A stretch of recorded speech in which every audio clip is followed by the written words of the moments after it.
Hey guys, what's going on? Jeb here, and in today's video, we're going to be doing some technical analysis on Bitcoin and the cryptocurrency markets because, guys, I've noticed something on the charts for Bitcoin which I think is going to play a very important role in Bitcoin's price action coming into the end of the month of July. I do believe that by the end of July, based on what I'm going to be showing you in this video, Bitcoin is going to do one of two things. I'm not going to say which one it's going to do because the chart hasn't developed enough yet, but I believe that Bitcoin is either going to break a very important moving average and start a proper bull run, or it's going to break key support that it has at the price level of $6,000 and $100 billion market cap, which correlates to $5,750. It seems to me that one of these scenarios is going to play out, so I'm going to be laying out each of these scenarios and talking about where I believe Bitcoin could go in the next 4 weeks. But before we get into the video, guys, if you enjoyed today's video, definitely consider dropping a like, hitting that subscribe button, and smashing the notification bell because, guys, we do cryptocurrency videos every single day, and I wouldn't want you to miss any of them. So let's get right into it. Bitcoin is currently trading on exchange around $6,150 to $6,200,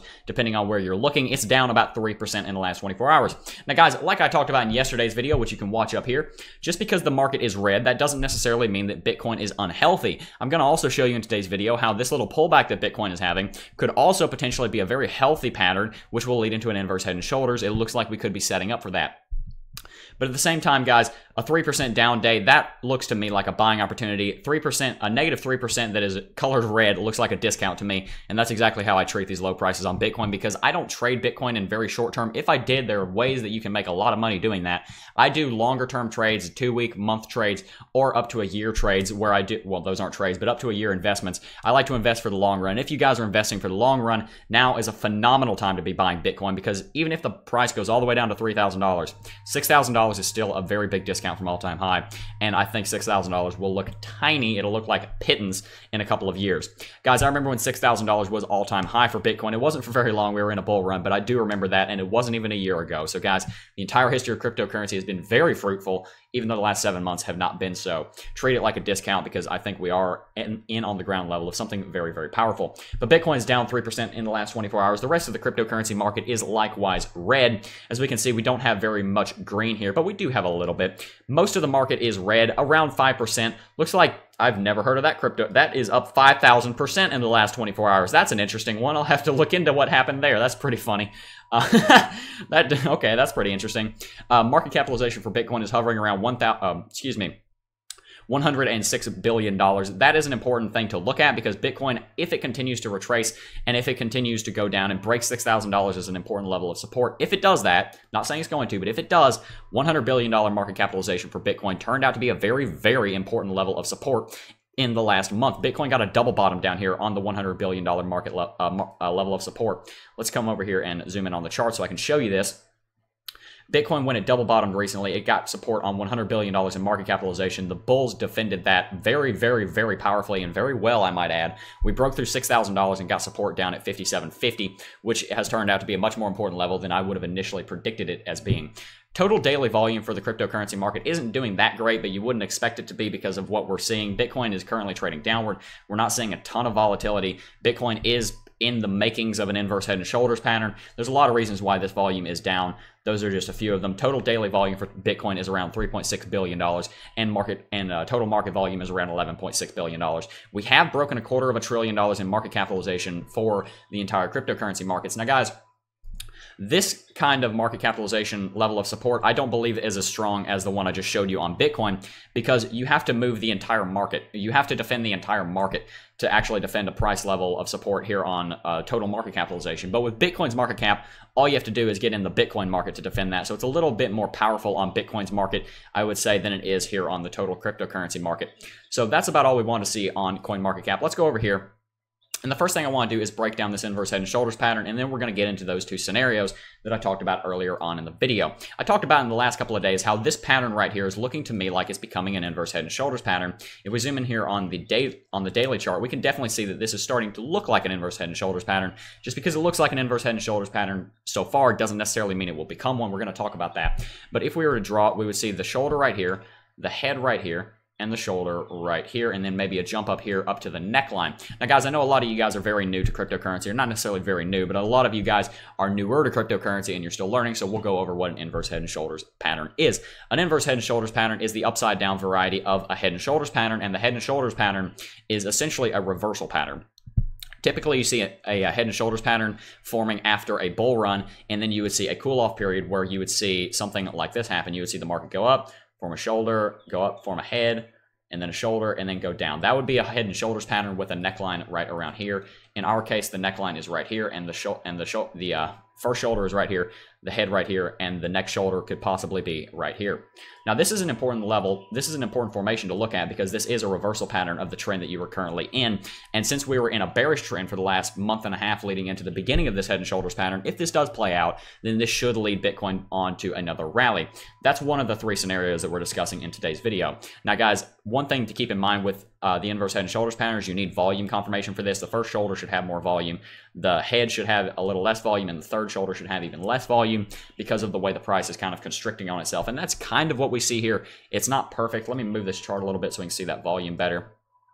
We do see a lot of volume over here on the first shoulder, a little less on the head, and quite a little bit less over here on the next shoulder. I am vastly oversimplifying that for you guys who are going to nitpick me in the comments, but just to keep that in mind, that is something you want to look at. You guys can go look at that more on your own, though. Let's go ahead and stop looking at the inverse head and shoulders pattern and look at where we are currently. In the last couple of days, Bitcoin has done something very, very important, and that is it broke the 20-day exponential moving average and the 21-day simple moving average. The 20-day exponential moving average is this moving average here on top, and the one below it is the 21-day simple moving average. They play very similar roles, but I have both of them up on the chart because sometimes Bitcoin gets support or resistance at one or the other. As for example, right here, Bitcoin got support on the 20-day exponential moving average, but recently it got resistance on the 21-day simple moving average. We did break below that, and that does lead me to believe that we're going to continue going down. But at the same time, if we were to bottom out right where we are right now, literally right now, if the floor were right now, that would be perfect to set up this inverse head and shoulders pattern because that's where the bottom was for this initial shoulder. This would be basically a textbook head and shoulders pattern, if not for this double bottom down here. But what is the first scenario that we're talking about? The first scenario that I want to go over is Bitcoin breaking below $5,750. Now, why do I believe this is going to happen? Why do I believe that this is in the cards for happening? What is leading me to believe that we're not going to necessarily bottom out here? Now, guys, like I said, I'm not necessarily saying this is going to happen. I'm just showing you something that could happen so you guys can make your own informed opinion. I try not to tell you guys what to do in the market. I want you guys to make your own opinion or your own informed decisions on where you believe the market is going to be going. The reason that I think this is probably going to be in the cards is because of this moving average right here. This red moving average is the 50-day moving average. The 50-day moving average has not been very powerful in 2018, but in 2017, the 50-day moving average was a very, very important moving average. If we come back here, and I'm going to turn off the 20-day for a second. If we come back here in 2017, we look at this portion of market. I loved this market. This was a very fun market to trade. What Bitcoin would normally do, and it was cyclical. Bitcoin did this every single time. Bitcoin it ran up to a new level, to a new all-time high. It pulled back to this line right here, which is the 100-day moving average, broke below the 50-day, came back up, got support on the 50-day, then ran on a bull run. Same thing happened here. We broke the 50-day, support on the 100-day, break the 50-day, support on the 50-day, and then bull run. That happened here, that happened here, that happened here, and that happened here. You guys can go back on the chart or pause the video if you want to see if I'm right. That was what happened. The 50-day moving average, we also got support on the 50-day moving average right here. The 50-day moving average was a very, very important indicator. It hasn't been so important in 2018. We did see some trading around it right here. We got a level of resistance right here back in February, but it is a very important level of support and resistance. It's an important indicator to be looking at, or an important moving average to be looking at. And currently it's trending downward. And if we were to kind of draw a line and assume that this just keeps going straight like it has been, in a straight line like it has been for a little while, what we're going to see is that this line, if it keeps going down in this direction, by the beginning of August, it's going to intersect $6,000 as a level of support. So what that's going to kind of form is almost a descending triangle. That's almost kind of going to look like a descending triangle where we have a downtrend of resistance and a flat bottom of support. That's going to sort of form a descending triangle pattern. Guys, I talked about descending triangle patterns in one of the trading strategies videos. If you're not that familiar with them, feel free to click the video on the top right and I'll go over what they are, but we're going to be kind of brief here. If this were to form into a descending triangle, if Bitcoin does stay below this 50-day moving average for the remainder of July, then what we're going to see is we're probably going to see the price action coming and just kind of constraining in here in between this flat bottom of around $6,000, which is still a very important level of support, and this 50-day moving average. Now, one of two things can happen when you see this happen. Either in the rest of the month, Bitcoin is going to break below $6,000, which is, of course, a very, very important level of support. We do not want Bitcoin to break below $6,000. If it does, we do have a fail-safe down here at $100 billion market capitalization like we talked about earlier. If that happens, that's one of the scenarios, and I'll explain more what would happen in that scenario in some videos I'm going to be doing this weekend. Go ahead and subscribe so you'll be up to date on those videos. I'm going to go into each of these two scenarios more in depth on the weekend. But if Bitcoin does actually stay below the 50-day moving average and come down here and break the $6,000 as a level of support, it could get support down here at $5,750, or it could break that and go all the way down as far as $5,000 to $3,000. I think $3,000 is the absolute bottom. I don't think we're going to go there. I'm not necessarily saying I think we're going to go there, but I don't think Bitcoin will ever go any further below $3,000. If we do break $5,750, Bitcoin could very well be on a trajectory to go to $3,000. If, on the other hand, it breaks the 50-day moving average, as I just showed you, the 50-day moving average is a very, very, very important moving average. It's a moving average that we have seen a lot of trading around in the last couple of years. It's an important moving average that a lot of people look at. And guys, I talk about this sometimes. A lot of the times, a moving average or a technical indicator or what have you is more powerful based on how many people trade around it and how much trading volume is around it. I can assure you there is a lot of trading volume around the 50-day moving average. If we were to break above this 50-day moving average, we would see a massive green candlestick and probably do like a 5 or 10% day in the span of like 2 or 3 hours. And if you think that's crazy, look back here to early April. That's exactly what happened when we broke the 21-day moving average. It can happen. If we do break this red line in the next month, then I think we're going to see a very, very big green candlestick. Now, guys, some people say that I'm being indecisive and I'm saying, oh, well, it can do this, it can do that. No, I'm giving you guys scenarios so that you guys can go and make your own informed opinion. Do you think Bitcoin is going to break the 50-day moving average here in July and break bullish, or do you think it's going to break 6,000 and 5,750 and go on a bear run? I think we're really in one of those moments in the history of Bitcoin that is a very big decision point. If we come back in 6 months and look at this point, I think what we're going to see in the rest of the month of July is going to be kind of a turning point for the market.